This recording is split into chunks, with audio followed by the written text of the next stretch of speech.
ప్రభువును పరిశుద్ధుడును నిరంతరము స్తోత్రార్హుడైనటువంటి ప్రభువు భూమి మీద నివసిస్తున్నటువంటి ప్రతి బిడ్డకు కూడా నెమ్మదిని, సుఖమును, క్షేమమును అనుగ్రహించేటువంటి ప్రభువు, విశ్వములో సర్వాంతర్యామి, బలవంతుడైనటువంటి ప్రభువు, ఆయన ఉన్నవాడును అనువాడును, యుగ సమాప్తి వరకు సదాకాలం నేను మీతో కూడా ఉన్నాను అని ప్రమాణం చేసినటువంటి ప్రభువుకు కృతజ్ఞతాస్తుతులు చెల్లిస్తూ ఉన్నాను. అంత మాత్రమే కాకుండా తిరిగి మరొక దినములో ఉదయకాలమందు కృపా వాక్య ధ్యానంలోకి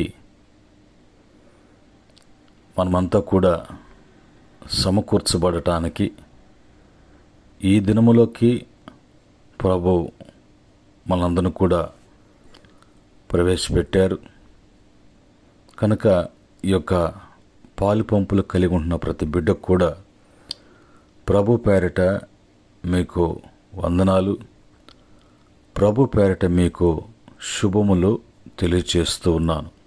ప్రియమైన దేవుని బిడ్డలారా, తిరిగి మరొక కృపా వాక్య ధ్యానంలో ప్రభు మనకై ఇచ్చినటువంటి వాక్యాన్ని ఆయన యొక్క కృపా సన్నిధిలో చదువుకొని మనము ధ్యానం చేద్దాం. చూడండి, యోబు గ్రంథము 36వ అధ్యాయం 10-11 వచనాలలో ఉన్నటువంటి మాటలు మనం చదువుకొని ఆత్మీయ మేలు కొరకు ప్రభు సన్నిధిలో మనము ధ్యానం చేద్దాం. ఇక్కడ ప్రభు వ్రాయించినటువంటి మాటలు ఏమని వ్రాయించబడ్డాయంటే, ఉపదేశము వినుటకై వారి చెవిని తెరవచేయును, పాపం విడిచి రండని ఆజ్ఞ ఇచ్చినట్లు వారు ఆలకించి ఆయనను సేవించిన ఎడల తమ దినములను క్షేమముగాను తమ సంవత్సరములను సుఖముగాను వెళ్ళబుచ్చెదరు అనే మాట ఇక్కడ రాయబడి ఉంది. ఇక్కడ స్వయానే దేవుడే తన యొక్క ఉపదేశము ద్వారా, తన బోధ ద్వారా, తన వాక్యము ద్వారా తన బిడ్డలతో మాట్లాడటానికి, హెచ్చరించటానికి దేవుడే వారి యొక్క చెవులను తెరవ చేస్తూ ఉన్నాడు. వారు విన్నట్లుగా, చెవులు మూసుకొని ఉన్నట్లుగా కాకుండా దేవుడే తన ఉపదేశాన్ని, తన వాక్యాన్ని, తన మాటలను వినిపింపచేయటానికి దేవుడే ఆయన వారి యొక్క చెవులను ఆయన తెరుస్తూ ఉన్నాడు. ఆ తెరచబడినటువంటి చెవులకు వినబడేటట్లుగా ప్రభు మాట్లాడేటువంటి మాట ఏంటంటే, పాపం విడిచి రండని ఆజ్ఞ ఇచ్చుచున్నాడు. మరి ఇప్పటి వరకు జీవించినటువంటి జీవితము పాప జీవితము కనుక, ఆ పాప జీవితంలో ఉండి నీవు ఏమి సుఖపడగలవు? ఏ సుఖము కొరకు, క్షేమము కొరకు, ఏ బాగు కొరకు నీవు మరి జీవించావో అది నువ్వు కోరుకున్నట్లుగా అది మంచి జీవితం కాదు. అది పాపముతో కూడినటువంటి జీవితం. దాన్ని విడిచి రావటానికి నీ చెవులను నేను తెరిచినటువంటి వాడిగా ఉన్నాను. మరి నేను చెప్పినటువంటి మాటలు మీరు ఆలకించి మరి మీరు నడిచిన ఎడల, మీరు ఆలకించి నన్ను సేవించిన ఎడల, మీరు ఆలకించి నడుచుకున్న ఎడల నిశ్చయముగా మీ యొక్క దినములలో క్షేమము అనేది మీరు చూస్తారు. మీ యొక్క సంవత్సరములు ఉన్నాయి కదా, ఆ సంవత్సరాలన్నీ కూడా సుఖముతో వెళ్ళబుచ్చేటువంటి స్థితిని మీకు కలుగు చేస్తాను. కనుక ఈ మాటలను బట్టి మీ దినములు, మీ జీవించినంత కాలము, మీరు బ్రతికినంత కాలము క్షేమముగానే ఉంటారు. మీరు బ్రతికిన సంవత్సరాలన్నింటినీ కూడా సుఖము అనేది మీరు అనుభవిస్తారు. ఈ దినాలలో ఎవరి నోట పట్టినా నేను సుఖపడలేకపోతున్నాను, ఎంతో కష్టపడుతూ నేను కుటుంబాన్ని ఈదుతూ ఉన్నాను, బాధ్యత కలిగినటువంటి వాడినై, బాధ్యత కలిగినటువంటి దానినై నేను ఎంతో ప్రయాసపడుతున్నాను. అయితే నేను సుఖం అనేది ఎరగక ఉన్నాను. నా జీవితంలో ఏ క్షేమము అనేది, ఏ మేలు అనేది, ఏ మంచి అనేది నేను చూడలేకపోయాను అని మాట్లాడేటువంటి వాళ్ళు చాలామంది ఉన్నారు. కనుక ఈ మాటలను బట్టి ప్రభు ఉదయకాలం మందు ఆయన ఇచ్చిన కృపావాక్యాన్ని బట్టి నువ్వెందుకు క్షేమముగా లేకుండా ఉన్నావు, నువ్వెందుకు సుఖపడలేకపోతున్నావు, నీ దినములు అన్నిట క్షేమంగా ఉండు. ఆయన సృష్టికర్త అయిన దేవుడు తన నోటితో పలుకుతూ ఉన్నాడు, నోరారా ఆయన చెప్తూ ఉన్నాడు, నువ్వు సుఖపడాలి, క్షేమంగా ఉండాలి, కానీ ఉండలేకపోతున్నావు. అది నీకు కలగట్లేదు, కారణం ఏంటి అని వాక్యం వద్దకు వెళ్ళినప్పుడు వాక్యము మనతో ఏం మాట్లాడుతుంది, వాక్యం ద్వారా ప్రభు ఏమని మాట్లాడుతున్నారు, వాక్యం దగ్గరికి వెళ్ళినప్పుడే మన యొక్క సమస్యలకు పరిష్కారం.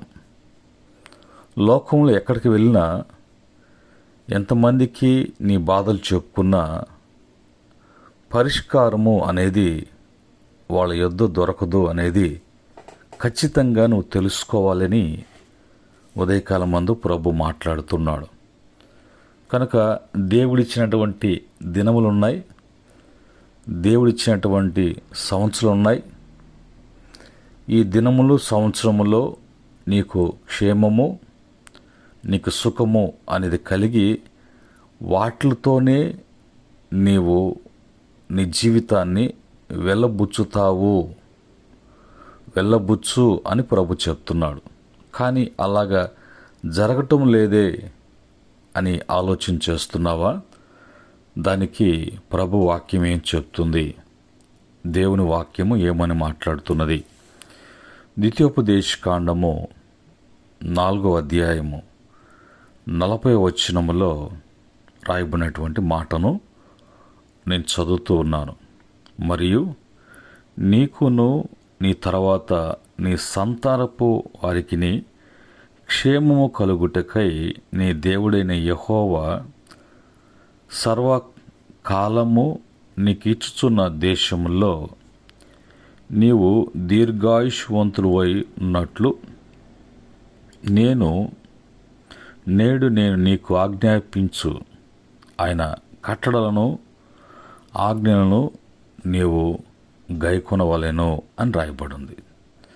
కనుక ప్రభు ఒకడు దీర్ఘాయుష్ కలిగినటువంటి వాడుగా ఉండాలి, ఆ దీర్ఘాయుషు కలిగి ఉండేటువంటి పరిస్థితి ఎప్పుడు కలుగుతుంది అంటే, నేడు నేను నీకు ఆజ్ఞాపించు, దేవుడు ఆజ్ఞాపించినటువంటి ఆ కట్టడలను, ఆజ్ఞలను నువ్వు గైకున్నప్పుడు, నీవే కాదు నీ తర్వాత నీ సంతానపు వారికి కూడా క్షేమము అనేది కలిగి ఉంటారు.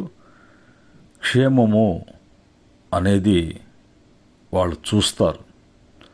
ఆయన మరి నీ యొక్క సర్వకాలము నువ్వు జీవించిన కాలమంతా కూడా, నీ బిడ్డలు నీ సంతానము జీవించిన కాలమంతా కూడా క్షేమము కలిగి ఉంటారు. ఇది బైబిల్ చెప్తున్నటువంటి పద్ధతి, ఆర్డర్. ఒకవేళ ఈ విధంగా లేదు అంటే నీవు క్షేమం అనేది చూడలేవు.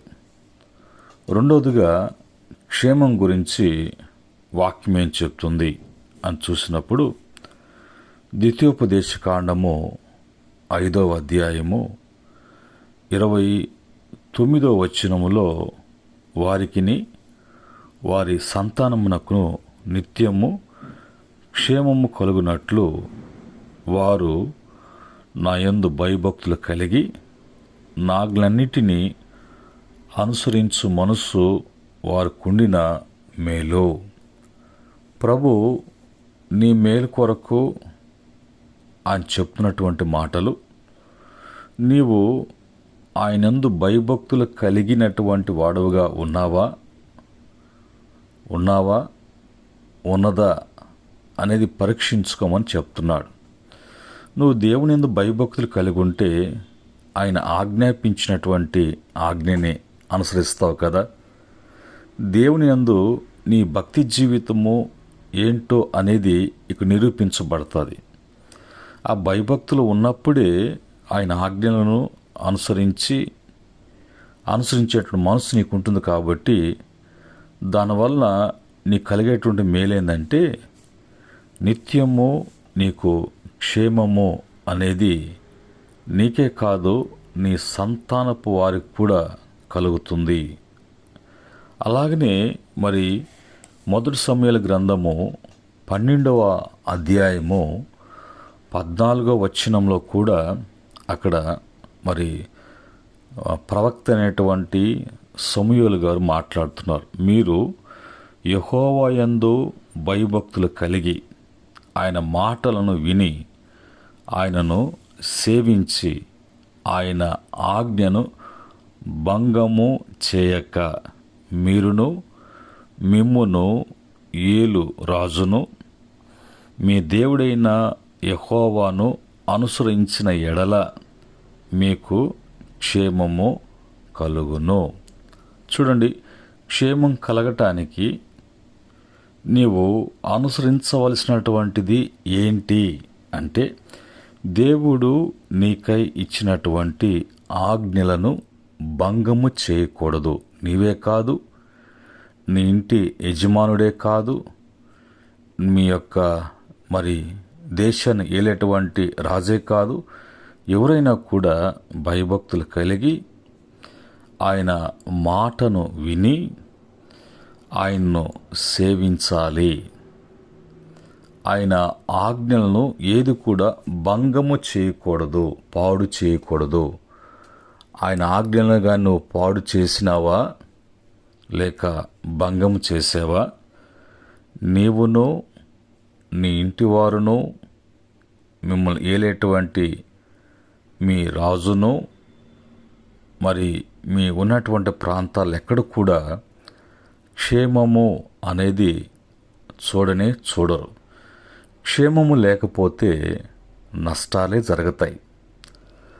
లాభాలు అనేవి ఉండవు, కానీ నష్టాలు ఉంటాయి, కష్టాలు ఉంటాయి, బాధలు ఉంటాయి, ఆందోళన ఉంటాయి, ఆవేదనలు కలుగుతాయి, కలహములు సృష్టించబడతాయి. నెమ్మది అనేది లేకుండా, నిలవరము నిలకడ అనేది లేకుండా జీవించే జీవితంలోకి వెళ్ళిపోయినప్పుడు ఇంకా ఆ వ్యక్తి బతికున్న సచ్చినట్లే, అతను జీవిస్తున్నాడు కానీ పేరుకు మాత్రమే.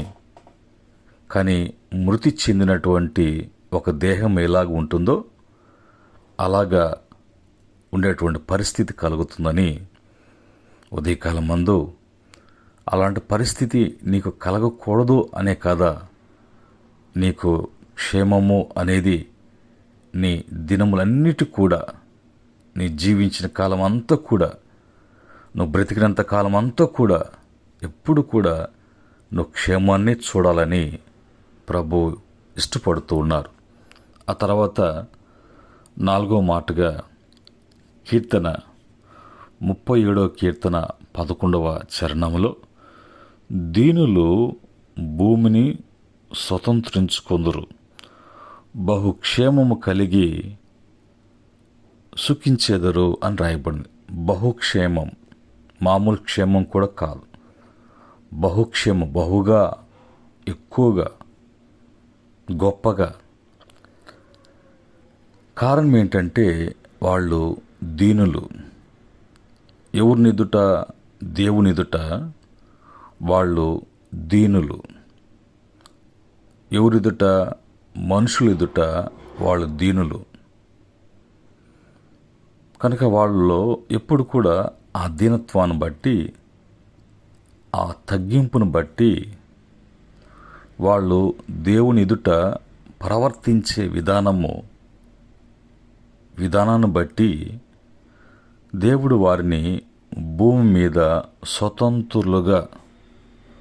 స్వతంత్రించుకునేటట్లుగా, దక్కించుకునేటట్లుగా, సొంతము చేసుకునేటట్లుగా వాళ్ళని దేవుడు చేస్తాడు. అంత మాత్రమే కాకుండా బహుక్షేమము కలిగి వాళ్ళు సుఖించెదరు. ఇది ఎంత జీవితం జీవించినా, ఎంతకాలం జీవించినా, ఎంత సంపాదించుకున్నా, ఎంత కూర్చుకున్నా, ఎంత కలిగి ఉన్నా జీవితంలో క్షేమము సుఖము అనేది లేకపోతే ఆ జీవితానికి అర్థము పర్థము లేనటువంటి పరిస్థితి ఉంటుంది అని ప్రభు వాక్యము హెచ్చరిస్తూ ఉంది. తర్వాత మరి 5వ మాటగా కీర్తన 106వ కీర్తన 4వ చరణములో, యెహోవా నీవు ఏర్పరచుకొనిన వారి క్షేమము నేను చూచుచు నీ జనులకు కలుగు సంతోషాన్ని బట్టి నేను సంతోషించుచున్నాను అన్నట్టుగా. చూడండి, దేవుని యొక్క ఏర్పాట్లో ఎవరైతే ఉంటారో, దేవుడు ఎవరిని ఏర్పాటు చేసుకుంటాడు అంటే ఆయనకు విధేయులైనటువంటి వారు, ఆయన ఎదుట దీనులుగా ఉన్నటువంటి వారు, ఆయనను సేవించేటువంటి వారు, ఆయనను అనుసరించేటువంటి వారిని తన బిడ్డలుగా, తన భక్తులుగా ఆయన ఏర్పాటు చేసుకుంటున్నాడు. కాబట్టి వారు క్షేమము కలిగి ఉండటమే కాకుండా ఆ క్షేమములో తన జనులు సంతోషించే విధముగా ప్రభు చేస్తారంట. కనుక అందును బట్టి వాళ్ళ యొక్క క్షేమం చూసి మరి అనేక మంది వారు దేవుని భక్తులై ఉండి దేవుని బిడ్డలుగా వాళ్ళతో కూడా ఇతరులు కూడా మన సంతోషంలో పాలు పంపులు కలిగే విధముగా ఉంటుంది అనే మాట అక్కడ తెలియచేయబడుతుంది. కనుక ఈరోజు ఈ 5 మాటలను బట్టి, 5 పాయింట్లను బట్టి దేవుని ఆజ్ఞను మరి లోబడటం, అనుసరించటం, దేవుని ఎదుట భయభక్తులు కలిగి ఉండడం, దేవుని ఎదుట దీనులుగా ఉండడం, దేవుని ఏర్పాట్లో ఉన్నటువంటి వారముగా దేవుడు నిన్ను ఏర్పాటు చేసుకునే విధముగా ప్రవర్తించే విధానం కలిగి ఉన్నప్పుడు బహుక్షేమము కలిగి ప్రతిదీ కూడా నువ్వు స్వతంత్రించుకునేటువంటి సామర్థ్యత కలిగి నీకెప్పుడు కూడా సంతోషమే, సుఖమే, ఆనందమే, మేలే నువ్వు చూసే విధముగా ప్రభు చేస్తారు.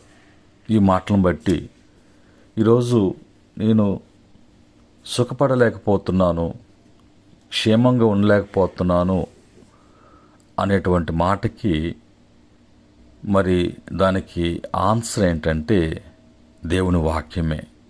ఆ వాక్యాన్ని బట్టి సరి చేసుకోవడమే. అలాగనే క్షేమము కలిగి జీవించినటువంటి వారిలో అబ్రహాము యొక్క క్షేమము, యాకోబు యొక్క క్షేమము, ఇశ్రాయేలు ప్రజల యొక్క క్షేమము, హన్నా యొక్క క్షేమము, దావీదు యొక్క క్షేమము, మరి ఎస్తేరు జీవించినటువంటి కాలములో యూదుల యొక్క క్షేమము, సర్వమానవాళికి దేవుడు కలుగు చేసేటువంటి క్షేమము బైబిల్లో రాయబడ్డాయి. వాళ్ళందరికీ కూడా వాళ్ళు క్షేమంగా ఉన్నారంటే దానికి క్రమము, రీజను ఏంటంటే దేవుని వాక్యము సెలవించినట్లుగా వాళ్ళు మరి నడుచుకోవటమే, అనుసరించటమే దానికి మూల కారణము అనేది మనకు తెలియచేయబడుతుంది ఉదయకాలపు కృప వాక్య ధ్యానములలో.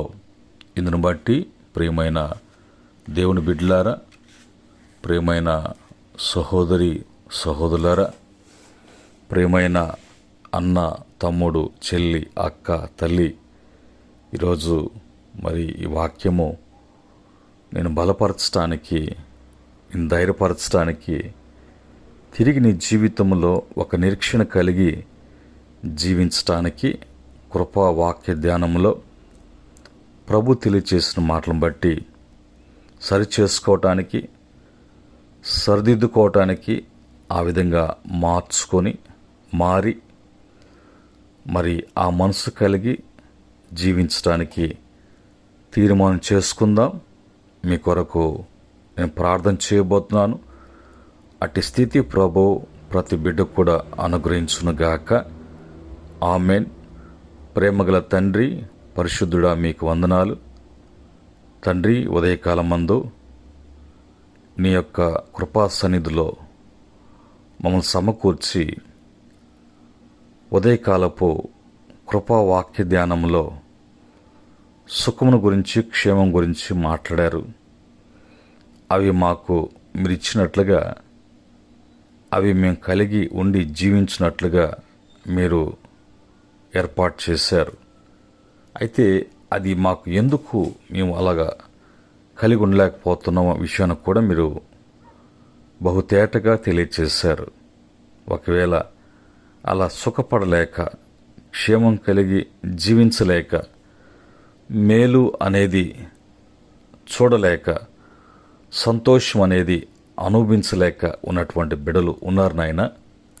నీ వాక్యాన్ని బట్టి బిడలు తిరిగి సరిచేసుకొని, సరిదిద్దుకొని, నీ యందు బలము పొందుకొని స్థిరులుగా అనుభవించేటట్లుగా, అలాంటి క్షేమం కలిగి జీవించేటట్లుగా మీ కార్యములు వారి జీవితం జరిగించమని యేసుక్రీస్తు వారి యొక్క పరిశుద్ధమైన నామములో అడిగి వేడుకుంటున్నాము తండ్రి. ఆమెన్. పరమ తండ్రి, మన దేవుని యొక్క ప్రేమ, రక్షకుడైనటువంటి యేసుక్రీస్తు వారి యొక్క దివ్య కృప, పరిశుద్ధాత్మ యొక్క సహవాసం ఉదయకాలం మందు కృపావాక్య ధ్యానంలో పాల్గొంటున్న బిడ్డలు విని తీర్మానం చేసుకొని తిరిగి సరిచేసుకోవటానికి ఇష్టపడుతున్న బిడ్డలకును, సకల పరిశుద్ధులకును, ఆయన దాసులకును సదా తోడే ఉండి నడిపించునుగాక. ఆమెన్. దేవుడు మిమ్ములను, మీ కుటుంబాలను, మీ కలిగిన యావత్తు కూడా క్షేమమును, సుఖమును, సంతోషమును, మేలును అనుగ్రహించి మీరు బహుగా ప్రభులో ఆనందింపచేయునుగాక. ఆమెన్.